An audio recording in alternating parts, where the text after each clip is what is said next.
Sizin adınızı hamı pise çəkir və ayıbınıza gəlmir, utanmırsınız. Yoldaş Əliyev. Əşi utanmırsın, nə yoldaş Əliyev? Mən sizə eşitmək istəmirəm. İnsafınız yox, namusunuz yox, qeyrətiniz yox. Füzuli necə hakim görməmişik, Cəbrayıl necə hakim görməmişik.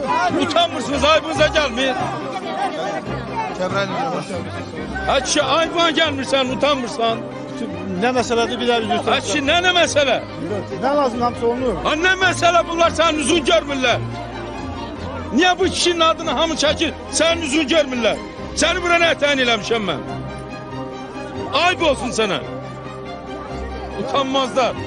Mən həyatım boyu həmişə vəzifəsindən sui-istifadə edən, başqasının malını benimseyen, cinayət yolu ilə özünə sərvət toplayan adamlara nifrət etmişəm. Həmişə onlarla mübarizə aparmışam. Həmişə mənəvi sağlığımı qorumuşam və mənəvi saflıq uğrunda mübarizə aparmışam. Qaçqın malını, köçkün malını, humanitar yardıma əl uzadan adamın əl kəsilməlidir.